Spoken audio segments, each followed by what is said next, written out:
Thank you, dear colleagues. Good morning to everyone. I would like to use this short 15 minutes to give a snapshot introduction of our project called Conservative Case in Education. We follow the book title of Nicholas Tate.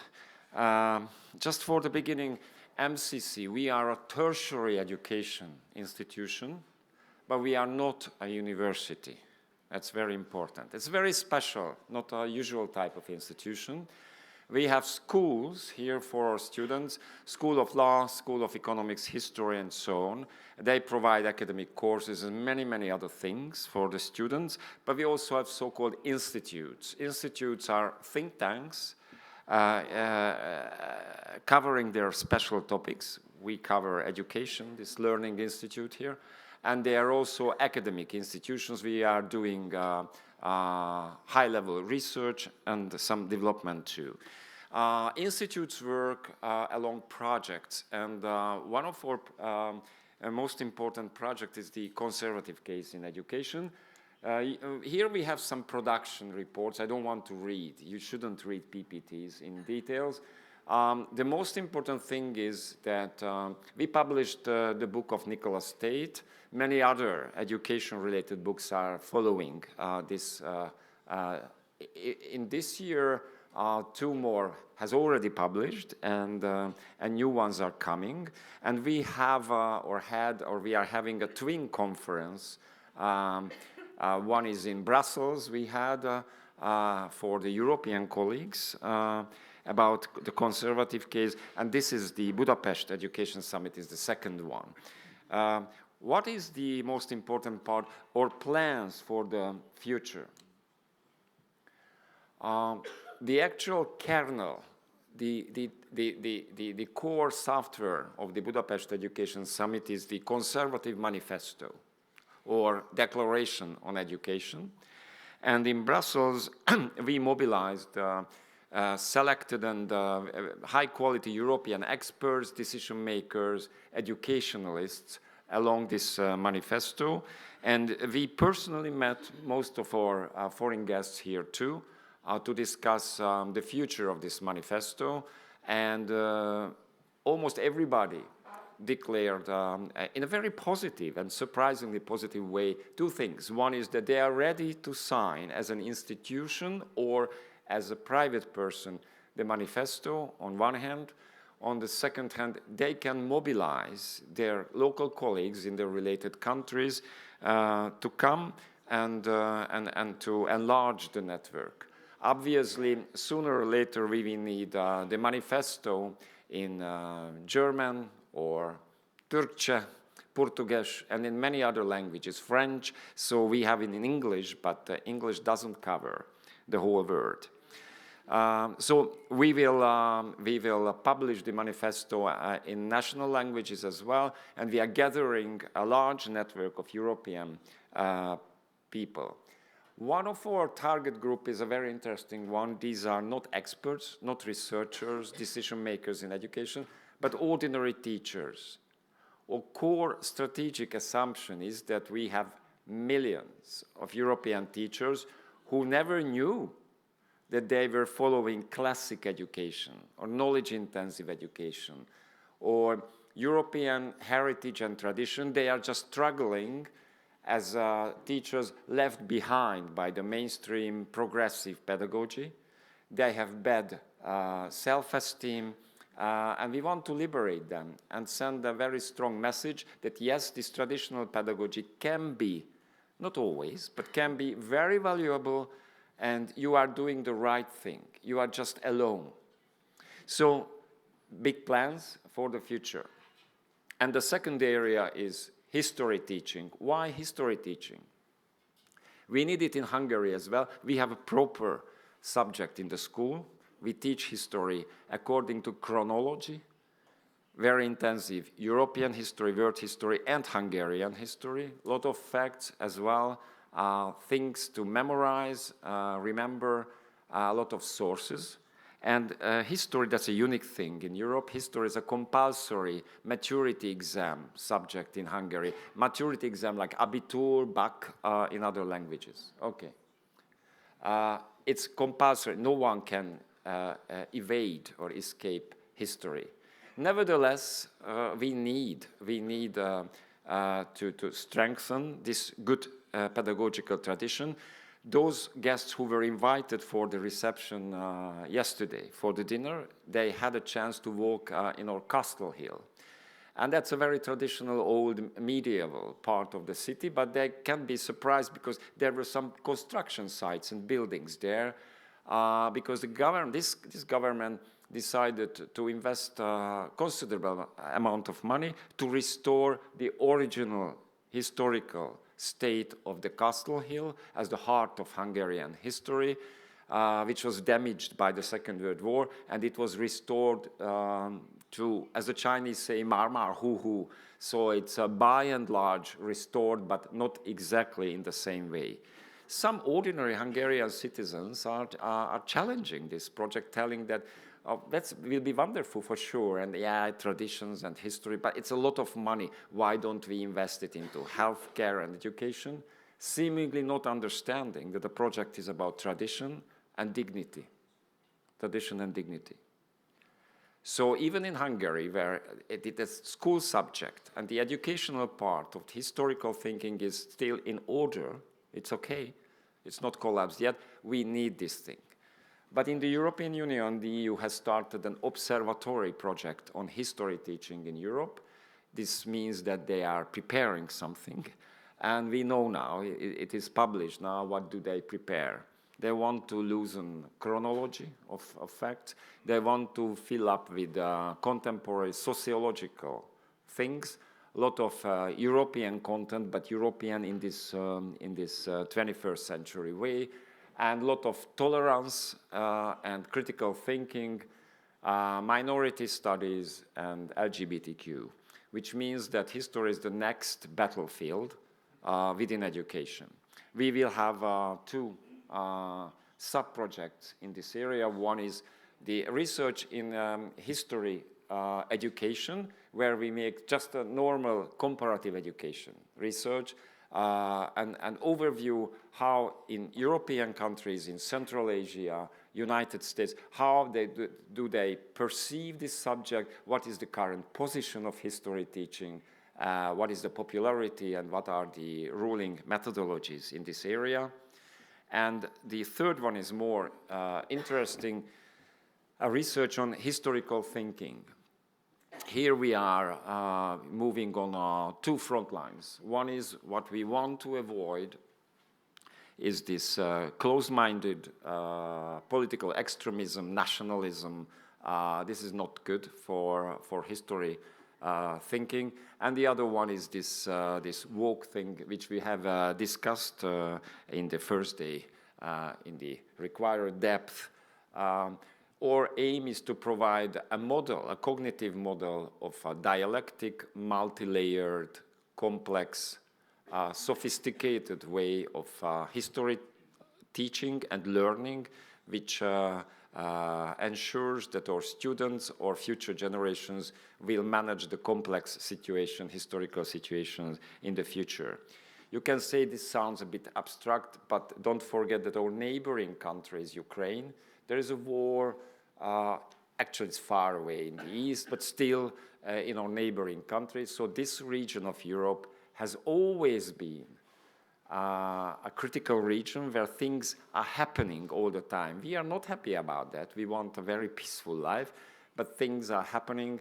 And the future Hungarians, Poles, Czechs, Slovaks, and other nations should be prepared for these sudden changes, traumatic changes, historical challenges. And in order to do that, we should teach them the concept of ideals, values, and society, not just individualism. So in a nutshell, this is the project we are doing. We have other projects, but this is not a day of the Learning Institute. So finally, I would like to encourage you to get acquainted with our conservative declaration. We call it Declaration. Manifesto is too aggressive. And if you like the topic, if you like the direction, please join us.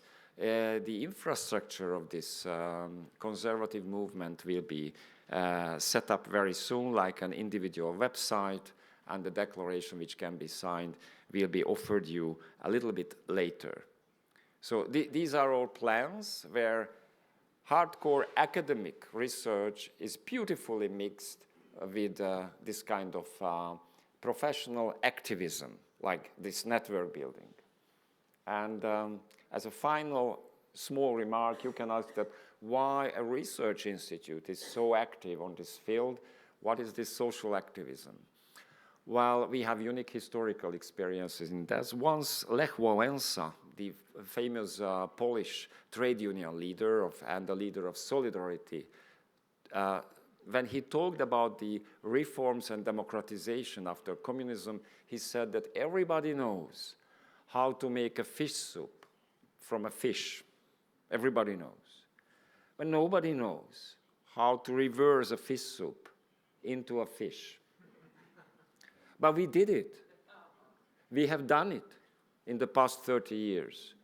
We have market economy, we have democracy. It's not just a success story, a lot of challenges, crises, and suffering, but we have done it. We returned the fish soup into a living fish, and the fish is living well, kick, as the Americans say, kick ass and alive. It's not my generation who speaks that. I just borrow this. Okay. So we have this experience, but whenever, like in the Brussels conference, we met the Western European colleagues, some American and Canadians as well, what we first time faced, it was a tsunami of cry and wailing. These things don't work anymore. These are declining. These are new challenges.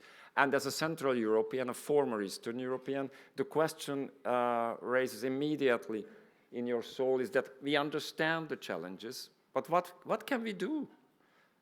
We have done it in the past 30 years, and now it's your turn, dear guests, to turn the tide. It is possible, and this small project of a small research institute within the great MCC aims at helping you in this project. Thank you for your attention. Okay, welcome everybody to the fifth panel of the MCC Budapest Summit on Education. And this panel is called The Indispensable Role of the Family in Teaching. So according to that, we're gonna talk about the role of family in teaching. And our main focus will be this teaching and education. To discuss this topic from different angles and experiences and domains, we invited 4 internationally renowned experts in this field. Thank you for coming. And I'm pretty sure that our guests guarantee that it's going to be an interesting and at the same time comprehensive discussion. So first of all, let me introduce our guest. First, Ives Gandra. Angela holds a doctor's degree in philosophy of law. She has a significant research background in this field done at the Harvard University. And she is president of the Ives Gandra Institute of Law, Philosophy and Economy, and Angela served as the National Secretary for Family in Brazil until 2022. So thank you for coming, Angela. Okay, Carlos Heuvel. Carlos Heuvel is doctor in philosophy and has an MA in social sciences. He's professor of history of economic and political ideas, business ethics and philosophy of economics at the Catholic University of Argentina in Buenos Aires. And he's also director of the university's Center of Studies in Economy and Culture. Thank you for coming, Carlos. Gábor Mihalec. Gábor created Hungary's first scientifically proven effective relationship training, the Ring Cure. So he's an expert in this field. The Ring Cure book has become one of the largest selling relationship books ever published in Hungary. Gábor was awarded in 2018 the Kopp Skrapsky Prize in recognition of his scientific work. He launched a live video series called Couple Moments during coronavirus, conducted one of the first quarantine studies, and published a book on the results with the name Storm Resistant Love, which became the official book for Marriage Week 2021.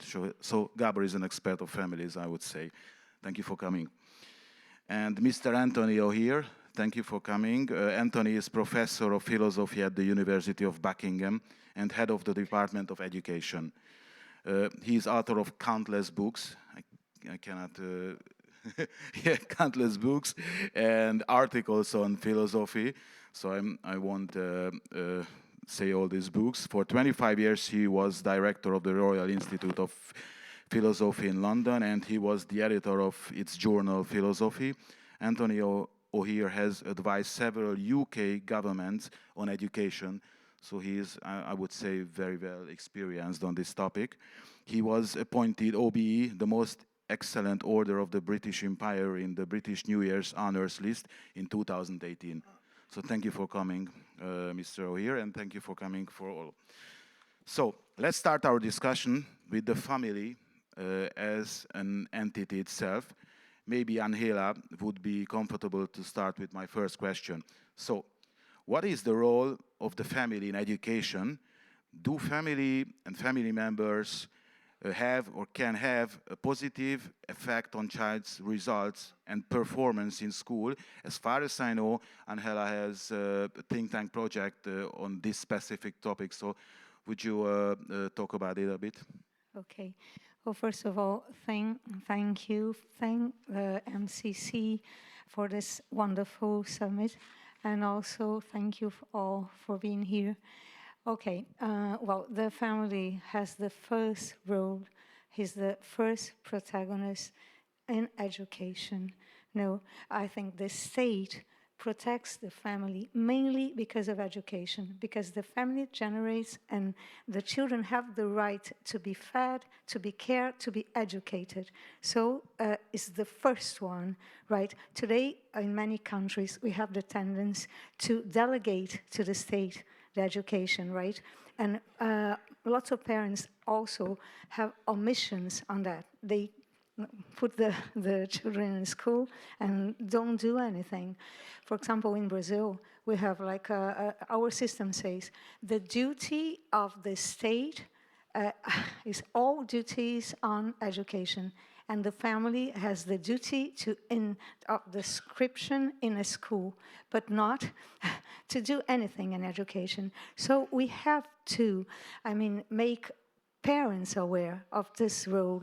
No, we have, for example, when I was in the government, we had a program that was called Family at School, to call the families to go to school, to accompany the performance of their children, to know about bullying, about the notes they had.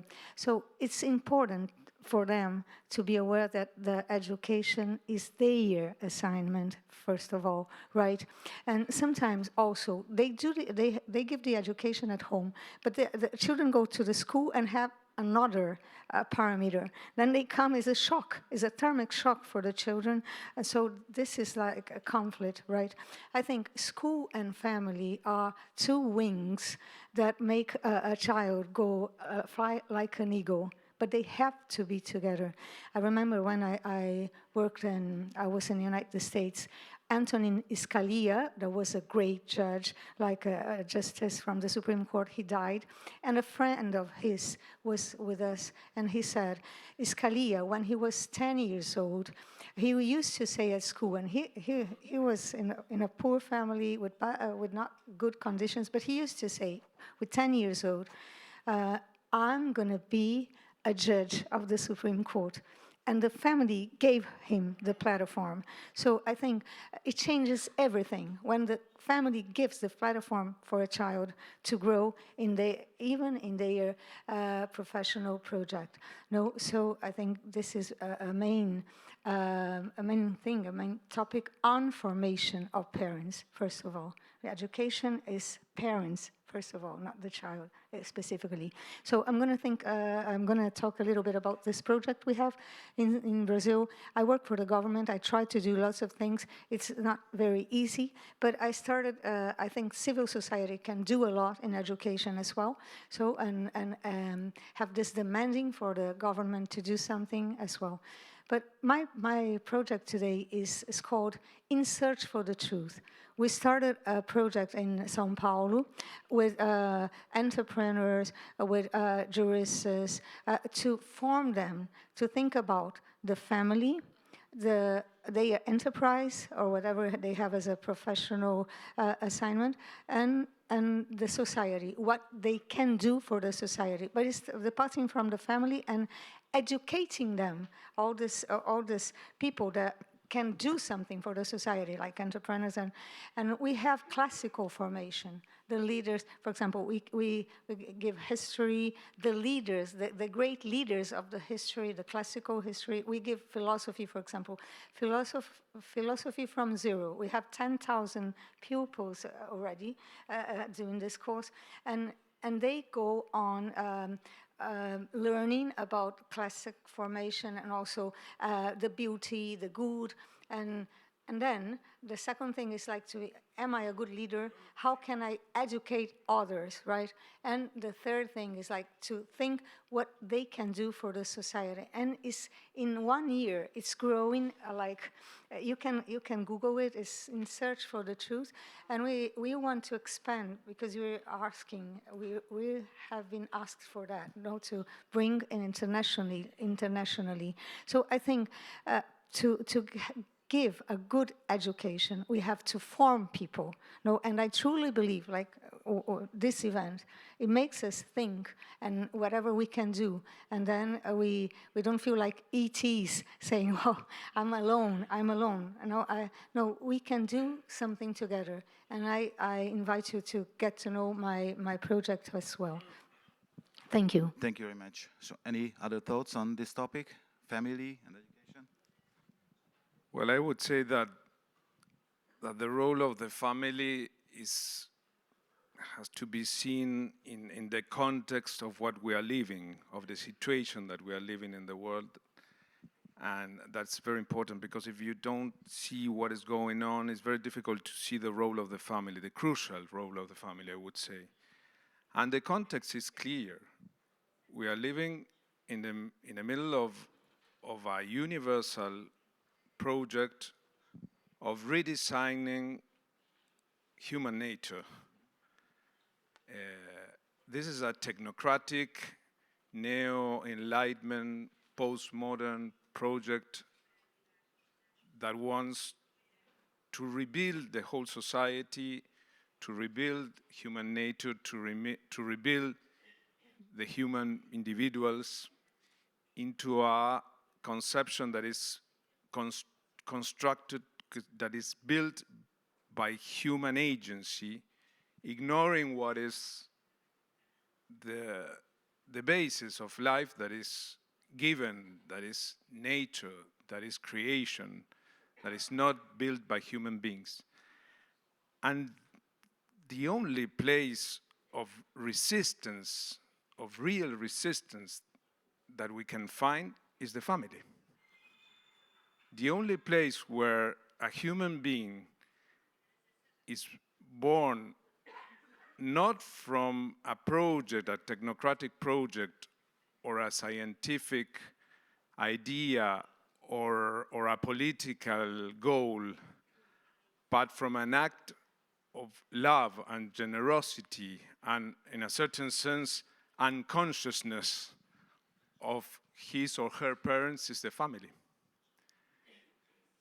So the role of the family can be seen in a normative sense of something that the family has to do. Yes, we as parents, we have to involve ourselves in the education of our child at home and also in the school and in society. But I would say that the first role of the family is not something that the family has to do, a duty. I would say that the first role of the family is just being a family. it's a kind of preventive role in this sense. I would say that the sole idea of being born in a family, having your own first relationships with your parents, with your brothers or sisters, with the big family, all that is a great natural experiment of education that is not designed by human agency, but that is the basis of the formation of the human being. So if we just put our attention on how does the family work by itself without intervention, we would have an educational strength that will influence the whole social system and even the schools. Mm-hmm. So we need to keep together the families. That's very nice. And like Angela said, we need to synchronize family and education. But what if the family falls apart? Just like we see it nowadays, that the divorce rate is climbing up, and more divorces coming up, and families living not anymore together. So Gábor, what can you add to this topic? So what if divorce is coming in? So how can we keep this thing alive in the family? Before answering that specific question, let me go back to the previous one by just adding a personal story to it. Just to bring it down to a really personal level, how desperately we need each other, parents and teachers. These two fundamental roles should work together for the good of the child. We had some issues with my son's studies. He was at 7th grade at primary school, and everything was fine except geography. But, I thought to have a conversation with the teacher, and I made an appointment with her, and we wanted to meet and to talk about my son. And the first reaction was very strange for me. She was like, "Are you criticizing my judgment? Are you criticizing my teaching methods?" And I said, hold on for a second. Why so defensive? I treat you as my best ally for the good of my child. I want to be in a cooperative relationship with you. I don't want to be your enemy. So what can we do, you and I together, to bring out the best for my son's grades and his upbringing? And she was kind of shocked by my reaction, because she was counting on something different, because she is used to something different, because we treat each other as the opposite parts on the two different sides of the table, but not as partners. So we need to be the best allies for the good of our children. And if we could achieve that, school and the whole educational system can be a resource for our child in times when their lives turn upside down. Like, for example, in a crisis situation, like a divorce of the parents is. And we have a lot of crises in these years. We had the pandemic, we have the war crisis, we have all kinds of crises, but where is stability? So we should more rely on each other to be a point of stability in the lives of our children. Mm-hmm. Thank you. Yeah. Okay.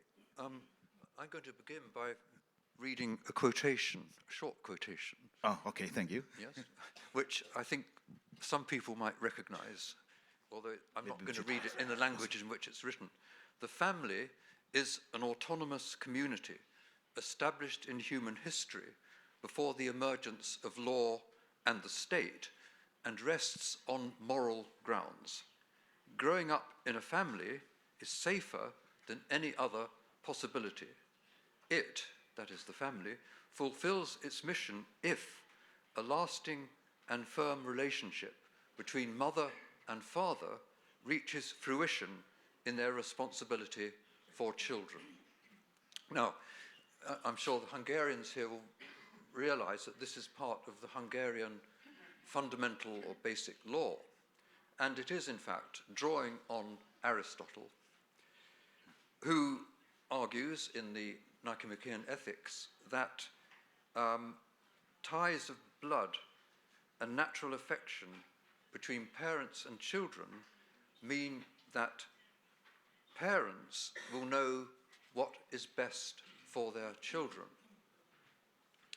And also, in that kind of relationship between parents and children, and also including grandparents, uncles, aunts, and so on, what actually Aristotle calls the household, this extended family as well, this is where children should initially be trained, and I mean trained, in habits of virtue. Because, as Plato and Christians and all of us recognize, children are not naturally good, they're not naturally bad either, but they have to be trained in habits of virtue, and this begins so that they immediately react eventually to what is shameful or honorable and vice versa.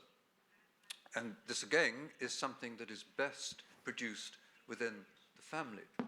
Also, because parents know their children better than anybody else, generally speaking, they know best what should be done for the education of their children. And you might be interested to know that the United Nations Declaration of Human Rights, Article 26, says, quote, "Parents have a prior right to choose the kind of education that shall be given to their children." Shall I say that again? Parents, this is a right, by the United Nations Declaration of Human Rights. Parents have a prior right to choose the kind of education that shall be given to their children. And my feeling is that this right is more honoured in the breach than in the observance, and including in my country, I don't think that parents do have the right, in effect, to choose the education that shall be given to their children, and they will find even in independent schools that the government is interfering through its regulatory agencies with the type of education that is given, particularly on such contentious matters and disputed matters as LGBTQ plus rights, climate change, and no doubt we're going to get a lot of stuff about, well, not we are, we're getting it already, on education and diversity. So these doctrines, which are contentious doctrines, are being forced through the state regulation in my country on parents and their schools, whether these schools are independent or not. So my big argument at the moment is that what we have to try to do is to restore some degree of parental choice in the matter of schooling, which is being eroded significantly in many countries, including, well, I can give you examples I'm not going to, but including in Britain. And how can you do that? Well, ultimately, you can do it by taking education away from the state. My experience of working in the state bureaucracy is that all kinds of things are imposed on schools which parents may not want, but which parents have no control over. They don't have any option. So I agree with John Stuart Mill, who On Liberty distinguished between the state's duty in education from actually providing the education. The state, according to Mill On Liberty, written in 1859, said that the state has a paternalistic duty to ensure that all children are educated, but the idea of a general state education, he says, is, he says that it leads to, it's a way of trying to make all men, he did say men, alike. And as it establishes a despotism over the mind, it will also establish a despotism over the body. That's John Stuart Mill. And I actually think Mill is quite right, that once you have education controlled by the state, that becomes a device for, as Mill says, making all men alike, whether all men like this or not, and it will be done according to the dictates of the state. which may have little to do with what the wishes of parents are in many cases, and perhaps in the majority of cases. I don't think that the majority of parents, for example, would particularly like being told that their children are beneficiaries of white privilege, which is the kind of thing which is coming in through the state regulatory bureaucracies in my country. So my experience of working on the committee that was in charge of the national curriculum for England was that it's almost entirely malign, because even if the decisions you make, or I made, were good, they will be reversed by the next government. And therefore, education becomes a political tool, and the influence is not even necessarily through the government, but it's through the various agencies which are brought in to organize these things through processes of consultation and all kinds of bureaucratic wrangling. So the results are almost always bad, and it would be much better if parents were able, in an effective way, to choose the type of education that they think best for their children. Thank you. Angela? Well, I'd like to add two things. One on Carlos. Besides the program we had on family at school, we had a main program that was called Strong Families, to strengthening family bonds. First of all, we have to strengthening family bonds, to prepare families, and we did it from the state, but we can do that through society as well. To solve their problems, to solve their relationships. No, and the first encounter we had in this program that was in all districts of Brazil, it was dreams and goals of your children. Can you believe that?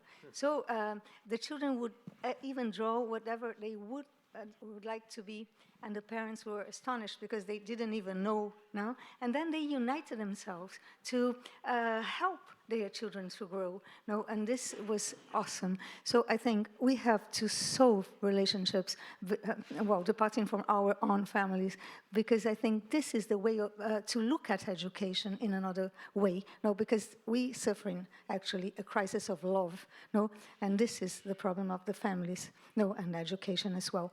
And also, I would add something on what Anthony said. That is, I mean, today we don't give freedom to families really to have this role in education. For example, in my country, we can homeschool. We can't homeschool. It's not allowed, and because the state has this power. And also, we see that the state, the public schools, and even the private, they have a formation, hypersexualization, that is incredible. What they do is a crime at school, and also like a bad education, a bad knowledge. Then you can politically manipulate them, because they are so weak. No, this is a proposal. This is I mean, it's not something that, we don't care about education. It's a proposal, and it's not only in my country or Latin America. I can see that in Europe and United States a little bit, but we have to fight that. We have to see what means the education for a child. And I think even the family is a school of citizenship. If you make a child grow in a good way, like you do in Hungary. I was with your public policies for the family. No, you're going to have another country. You're going to have so. This is so important. Each citizen, each child. But we have to have really a turning point, a change, to focus the parents and to focus the family as a school of love, as a school of citizenship, of fraternity, and to think about the country as well. Oh, I agree. I totally agree.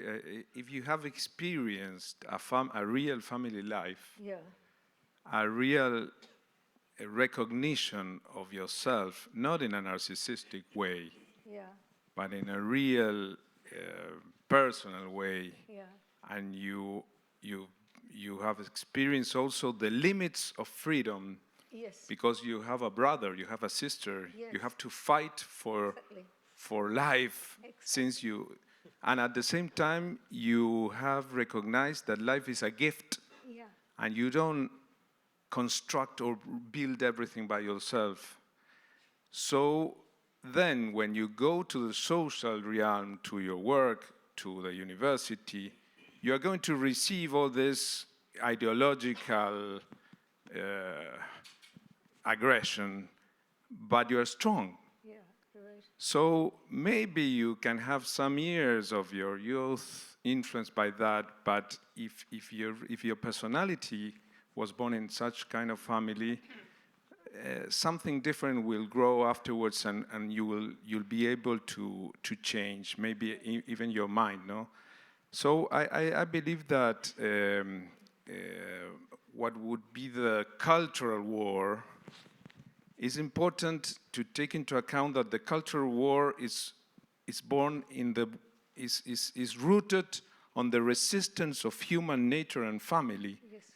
and not in ideas. Because if not, we are opposing right ideas to wrong ideas, but are ideas.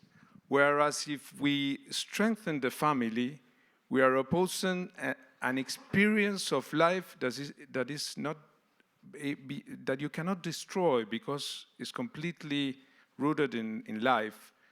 And so afterwards, ideas have the possibility of growing. So I think that this issue of the relation of the family to the cultural battle is crucial, no? Because it's human nature that is going to be the real resistance to all this mess that we are living, this postmodern and technocratic mess. Okay, Gábor. In an ideal world, we could assume that we have a common understanding of what a family is, what constitutes a family, and in an ideal world, we would have healthy, well-functioning families. But none of them is the reality of a child who goes to school right now. We have many different approaches and perceptions of what constitutes a family, and the vast majority of children come from struggling families, from broken families, and somewhere needs to be some kind of stability, something like a safe haven for them, which says, okay, here you can learn something, how to deal with conflicts. Maybe you have no brother at home with whom you can fight and learn dealing with conflicts in a natural way, but let me help you. I'm your teacher, so let me guide you through these stages of life. And I think that's why we need this collaboration, and we cannot think anymore that this comes by itself because we have a traditional common understanding. We need to be quite intentional with that. Just, I would like to add this. Okay, let's imagine that there is an ideal family, so the education starts in the family and they are able to choose the education system, the children go into the system and everything is fine, and then technology kicks in. So I would like to delve into this topic because it's quite a huge and discussed topic nowadays, the technology in school and the effects of technology on the brain development of children and the detrimental effects or positive effects, and what is the role actually technology should have in the school. Countries are banning smartphones from last year started in UK, Holland, in Sweden. In Sweden they are bringing back books because they were just like in 2017 introduced the screens and learning from the screens, and in Pisa they were just like going down, and now they are bringing back books. So what is your opinion, so when everything is ideal and the children go into the system, an education system, and technology comes in, big tech companies and profit models come in, so what is your opinion on that topic? Yeah. What is my opinion? Yes. Well, I don't have television, so I don't watch it. Very well. I've got a telephone, a mobile phone. No, I would not allow children to have mobile phones or any of these things. But I'm not going to dictate the precise details of what could be done within an upbringing. Of course, what Gábor said is, I think, just want to go back to what Gábor said, that there are, of course, a lot of problem families. Not all families are good. No system, no human system is ever going to be perfect, so we have to look at what is the best and try to preserve what is best and build on it. Now, I think there are dangers in obsessing about bad families, and one such danger was illustrated by the Scottish executive. Scotland is different from England in this respect, and the Scottish executive said that they were going to appoint a guardian for every child in Scotland, a state guardian, in order to protect, this would be how it was put. And a lot of charities actually supported the Scottish executive in this, to protect children from the bad effects of bad parenting. And this guardian would have access to all the details, medical and to do with school and so on. And it would, I think the guardian was going to have to go into a house, a private house, once a year in order to inspect, to make sure that the family was doing all right, according to the Scottish executive. Now, this particular idea was actually struck down by the Supreme Court of the United Kingdom. And the Supreme Court said this, despite the support it got within the Scottish executive and within Scottish charities in Scotland, the Supreme Court said, individual differences are the product of the interplay between the individual person and his upbringing and environment. Different upbringings produce different people. Now, this is the key sentence coming up. The first thing that a totalitarian regime tries to do is to get at the children, to distance them from the subversive, varied influences of their families and indoctrinate them in their rulers' view of the world. And it said, within limits, families must be left to bring up children in their own way. And it seems to me that we're in danger of moving in a kind of soft totalitarianism, the kind of thing that de Tocqueville predicted in Democracy in America. And he talked about a soft despotism with the state running everything. And this is why I think, you know, from birth to death, in fact, men, de Tocqueville said, were maintained or will be maintained in a state of perpetual infantilism because they will never grow up. Now, it seems to me that many tendencies in our contemporary, what you want to call it, neoliberal societies are moving in this direction. And this is why I would insist that despite all their defects, which of course are many, and no family is perfect, of course, the family is still the strongest agency to protect not only children, but also society against these totalitarian trends. And one should be very careful of seeing how the state, if it starts running education, moves in a way in which it compels people's beliefs in all kinds of contentious directions, which is exactly what John Stuart Mill warned against in 1859. Your question about technology, it seems to me that again, that's something that's probably best left to individual families, but they should be encouraged to be vigilant and aware of the dangers that you know, these things bring. But I know there's another session going to be on this later. Yeah.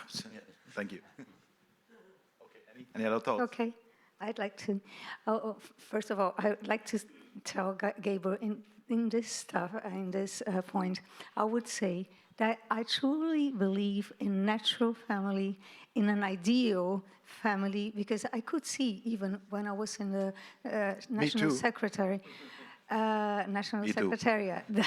that we can't underestimate the capacity of the human being of being human, They want to be human. So that's why we need to give them formation. And one of the projects we had in our government was reconnect the impact of technology inside the families, right?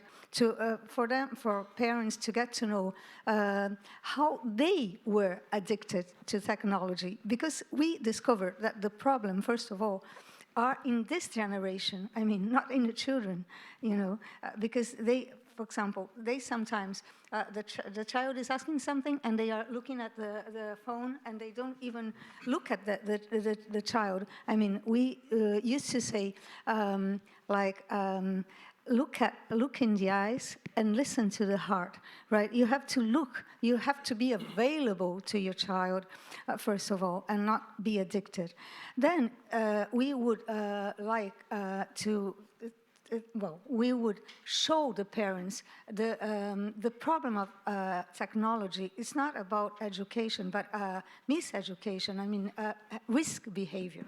All the things they have, drugs and pedophilia and whatever, comes from their cell phone. So this was also a problem. Sorry. And you mentioned a couple of minutes ago family bonds. It comes out from research. Research shows that the best preventive method against technology overuse, technology addiction, is family bond. So building a stronger family bond. So the solution lies in the family, actually. Exactly. And also, for example, in this topic, we also had a campaign on family dinner. No, be nice, leave your device. You go to the table, you leave your device, and you look into the eyes, and this was very good to prevent drugs in Brazil. Can you believe that? So this is important, and also to have limits. When the parents start to have limits, and they put limits for their children. That is a good limit. We would say the smart use of the technology. It's not using or demonizing. No, this is good, but it's as a tool. And then when they see how good it is to have limits, they go to the school, they participate at school. And I'm going to just give an example. Anthony talked about TV or whatever. When I was a child, my dad didn't let us watch telenovelas, Brazilian telenovelas. They are horrible, right? And I was like, why? No, you have to study languages, and I had to study 7, and also you have to read, and you're going to love books. And I started, when I was 14, I had already read Tolstoy, Dostoevsky, and I would discuss with my professors while my friends were talking about telenovelas, right? And I truly, thank him for that, for my culture and for my love for culture, right? So if we help parents to have these limits, to understand the impact of technology in their children's hearts, we're going to help them to help school as well. But I believe in the human being, and to form human beings to be human. Okay. Gábor? I think we are not standing on a neutral ground where we could just think about it theoretically, whether or not we should let technology get into our families and our schools. We are in it, fully in it. But we still have some possibilities how to bring in balance into the reality of technology. And I would like to continue where Angela finished. There is a series of studies about how important it is, for example, to eat together as a family. And it says families that eat together stay together. It's that simple. And if we have some basic family rules, no devices on the table, please. Right. Just let us just look into each other's eyes and enjoy each other's company. And there are less teenage pregnancies in these families, exactly. Less drug problems, alcohol problems. So if we would just bring in these very simple rules into our lives and be part of our children's lives. I remember, for example, as my son started to play these terrible video games. I just hated them. But what is the best approach as a parent? Should I forbid it? He wants it even more. I joined him and played together with him. And as we started to play together, I entered into his world. And he, after it, wanted to enter into my world as well. But just saying no to his world and wanting him to come into my world, that wouldn't work. We need to be part of each other's world, and we need to build up this mutual respect towards each other's world. So the basic rule, I think, is balance, to be balanced, not demonize it, but bring into a right balance. Thank you, Carlos. And then Anthony. Following the same line, there's a French writer called Fabrice Ardat that has a wonderful essay about the infinite superiority of the technology of the table against the technology of the tablet. And he describes how this wonderful device of a table is something great because you can do so many things on a table, no? Eating with other people, talking, making projects, loving each other through that wonderful act of eating together, no? So, and I agree very much with the idea that the devices, the technological devices, the cell phone, etc., that are trespassed by the family bonds, joining with your kids in their activities is really the way, because the strength of the bond finally wins. But you have to invest your time, your imagination, and the most important thing is that your kid feels your presence. You know? And so I would say that we go back again to the main idea of what is a family. A family is a completely dysfunctional and imperfect institution. But being imperfect and being dysfunctional, it works by very simple things such as being together. And that's why I actually brought in technology, because it has actually more a detrimental effect on the family bonds than a positive effect, and it goes on into the school, because there is a dispute now around technology and personal screens. It's not the technology that is the problem. If it not replaces the teaching, the education, but it enhances the education, then it's very good. But in case of the personal screens, like smartphones, iPads, and laptops, it's just like something like you use one-on-one, and entertainment use is always more interesting than educational use. So once you bring in a smartphone into the class, then the kid's gonna do the Kahoot and whatever task he has to do, and in 1 minute he's at TikTok and sending pictures to the classmates, so the attention is distracted. And that's the problem actually now in the school system. In the family there are no rules for smartphones coming into the school, and distracted child cannot learn, and the educators cannot teach because there is no attention coming from the children. So that's about the technology. Anthony? Yes, I mean, I think most of what's been said is all true, and suggests things that should be done. I would like to make a slightly different point about families and children, and that is that children are children, and within the family, they should be, in a way, protected from the outside world up to a point, and they shouldn't be treated either at school or in families, but particularly this would be relevant to families, as miniature adults. They're not capable, they don't of making decisions for themselves. They have to be taught. It takes a long time to bring up a child, but to bring up a child. And actually, Hannah Arendt was mentioned earlier, yesterday, I think, and she makes this point very strongly in an essay she wrote shortly before she died about education, about treating children as children and not as adults, not making them think that they are able to make decisions or judgments or critically reason in a way that they don't have either the knowledge or experience to do.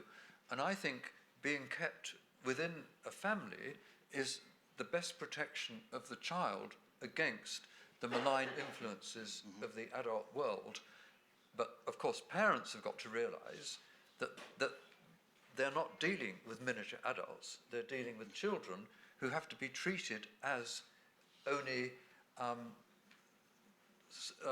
human beings of a particular nature, which isn't the adult nature. Okay, thank you. We are just running out of time, so I would like to have some time for the questions coming. And the first question is homeschooling the only reasonable option for families who want to avoid indoctrination in the schools? That is the first question. It's not the only option. I mean,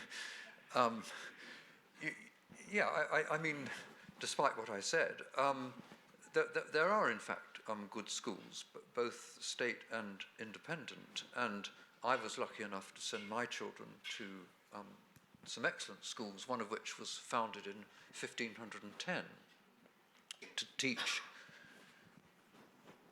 the Latin and the Greek and the good Christian literature, which it is still doing.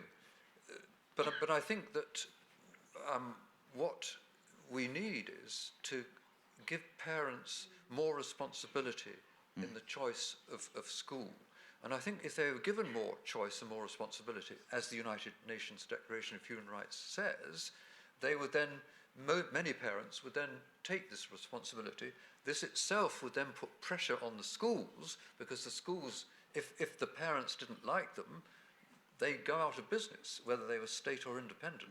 Actually, nothing goes quicker out of business than an independent school that can't fill its places. So if parents had that pressure on the school system, either state or independent, I think things will be very much improved. Thank you, and thank you. But I'm not against homeschooling, by the way. I mean, I think, I think it can be worked out in positive ways. Yeah, I agree. Gábor, this question I think goes to you. Those who grow up in broken families are more likely to have broken families in adulthood. How can we break this cycle? That's the simple question. What a wonderful question, yes. I think we need to involve inputs into our own upbringing, not only from our own family circles, which are probably broken, but to take our own responsibility on educating ourselves about family. That starts for me with friendships. It continues with an intentional preparation for marriage, for example. Premarital counseling is a thing that we should talk about much more, because it is very clearly shown that it has a long-lasting impact on creating a new family, and it's a very good tool to break these dysfunctional patterns that we convey from generation to generation. And I think we are on a journey of learning for a whole lifetime in our craft, in our profession. Why don't we learn about our most important relationships? I want to become tomorrow a better husband than I was yesterday. And for that, I have to learn something new today. I want to become a better father tomorrow as I was yesterday. And for this reason, I need to learn. So why do we stop learning about relationships and we learn all other kinds of stuff? We need to learn relationships again. Yes. Angela? Okay, no, I agree with that, and I also think that families can help families. I see that a victory in a family is a victory in other families as well. So sometimes we have this dysfunctional families or people who have suffered in their families, but if you help them, because they have suffered, they can be better than us even. So I think we had to keep an eye in the families we have around, in our community, at school, and help them, because people want to be better, right? Mentoring each other. So I think we can rebuild lives if we are, open to that, right? I agree, but I would say that you will remain always a little bit dysfunctional, because every family is dysfunctional. Yeah. Some more, less, but and that's why I don't believe very much in homeschooling, because I imagine myself teaching everything to, or doing both roles as a father and as a teacher. I'm professor of philosophy. Imagine my two daughters learning from me philosophy or other subjects. It's like you're mixing things. They don't want you to be a pedagogue of contents. They want you to be a father, and even an imperfect father. And the way that you can improve your way of being father is not the same way as you improve as being a professional. It's something very different. It's something interesting to understand that interventions from the outside of experts, from the outside of a family are very important, and sometimes they repair things, but they had to be very cautious and humble to consider that the forces have to come from the people, from the family itself. No? So I would combine things, no? The interventions, but also recognizing in a humble way how the family has its own ways. No?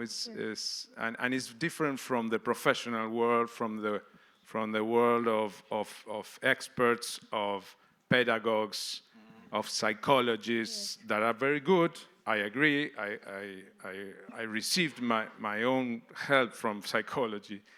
But at the same time, I think that we don't have to lose the idea that the family needs to be restored in a different way that you restore maybe a society or a school or a business. It's something different. Anthony, yeah? Yeah, I think that 2 or 3 million children are being homeschooled in the United States as we speak. And I've met some of these children as adults, and they seem perfectly normal, well-adjusted people who actually know rather more than many children who've been to school. And homeschooling doesn't mean that the one parent teaches everything. As this thing has developed, or this trend has developed in America, groups of families club together and pool their resources. In a way, set up little schools, which is a way of parents, I think, exercising choice in education. So I very much deplore a country, which I know one, which bans homeschooling. Mm-hmm. Okay, there is another question.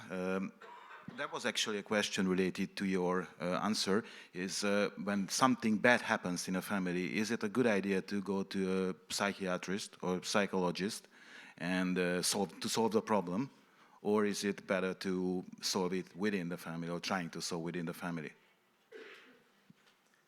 Well, it depends on the problem. No? The abuse of psychologists or psychopedagogues in the school now is something incredible, because half of the children are sick, are psychologically sick, and that you have to intervene in their families' lives because they are all traumatized. Something is suspicious about this massive intervention of psychology in families.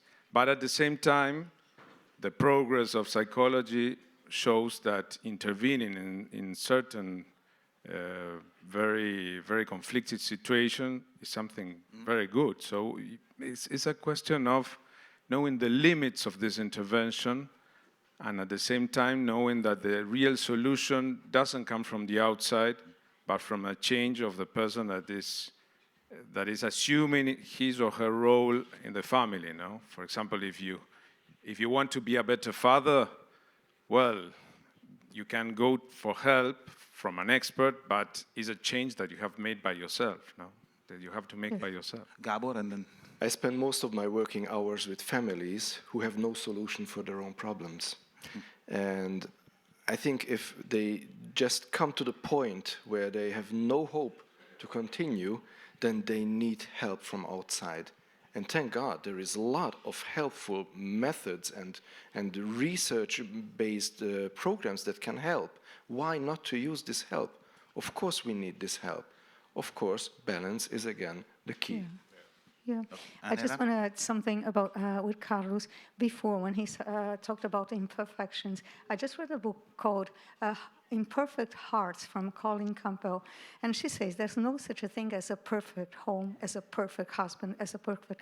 The first thing you have to learn at home is that we're imperfect, we have our miseries, and when you try to understand each other, this is our best task, our best challenge, and love people like that, right? And I think to be better is not to be better as a perfect person, because we are not at all, but to love better and to be open to the other side misery and love this misery, as yours.